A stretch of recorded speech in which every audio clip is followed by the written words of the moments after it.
தினம் தினம் கற்றுக்கொள்ள வேண்டிய ஆர்வத்தை நம் பிள்ளைகளுக்கு கொடுக்க வேண்டும். நீங்கள் எல்லாரும் திருவிளையாடல் படம் பார்த்துருப்பீங்க இல்லையா? எல்லாரும் பார்த்துருக்கீங்க, நிறைய பேர் இப்போ பெரியவங்களா இருக்கீங்க. அந்த திருவிளையாடல் படத்திலேயே நமக்கு பிடிச்ச காட்சி எது? அந்த நாகேஷும் சிவாஜியும் பேசுவாங்களே, பிரிக்க முடியாதது எது, சேர்ந்தே இருப்பது எது. அந்த சீனை இன்னைக்கு பார்த்தோம். அந்த சீனுக்கு பின்னால் ஒரு சின்ன சம்பவம் இருக்குது, சொல்கிறேன் கேளுங்க. திருவிளையாடல் படம் எடுக்கிறதுன்னு அந்த இயக்குனர் முடிவு பண்ணிட்டார். முடிவு பண்ணி சிவாஜியை ஹீரோவாக ஃபிக்ஸ் பண்ணிட்டார். அடுத்தது நாகேஷை போய் ஃபிக்ஸ் பண்ணுறார். நாகேஷ் கிட்ட சொல்கிறார், நீங்கள் இந்த ரோலில் நடிக்கிறீங்க, தர்மி ரோலில் நடிக்கிறீங்க. நாகேஷ் சொல்கிறார், வேணாம் சார், சிவாஜியோட நடித்தா நான் எடுபட மாட்டேன், வேணாம். இல்லை நீங்கள் தான் நடிக்கிறீங்க. நாகேஷை ஃபிக்ஸ் பண்ணியாச்சு. Particular scene shooting. எந்த சீன்? சிவாஜியும் நாகேஷும் பேசுவாங்களே அந்த சீன் ஷூட்டிங் நடக்குது. சீன் ஷூட்டிங் முடிஞ்ச உடனே அந்த டைரக்டர் போய் சிவாஜிட்ட, அண்ணே இந்த சீனில் சூப்பராக நடிச்சிட்டிங்கன்னு கை கொடுக்குறாரு. யாருக்கு? சிவாஜிக்கு. ஒன்று நெட் அந்த யூனிட்டில் இருக்கிற லைட் மேனு, மேக்கப் மேனு எல்லாரும் போய் சிவாஜி கை கொடுக்குறான். அண்ணா நான் நல்லா இருக்குங்க. நாகேஷ் ஒரு ஓரமாக போய் நின்ட்டார்.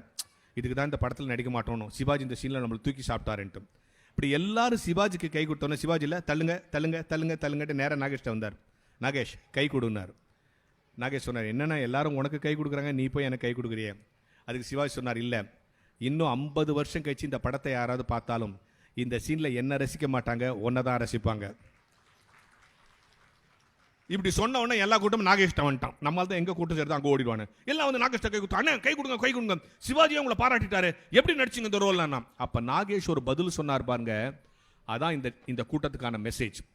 நாகேஷ் சொன்னார், இந்த படத்தில் தானா புலம்புற தர்மி கேரக்டர்னு டைரக்டர் எனக்கு சொல்லிட்டாரு. நான் டெய்லி மயிலாப்பூர் கபாலீஸ்வரர் கோயில் குளத்தில் வாக்கிங் போவேன். அங்கே ஒரு பைத்தியக்காரன் தானா பேசி நிற்பான். டெய்லி அவனை பார்த்து அவன் செய்யறத அப்படியே இங்கே செஞ்சேன். அந்த பைத்தியக்காரன் தான் எனக்கு இன்ஸ்பிரேஷன் சொன்னார். என்ன பொருள்?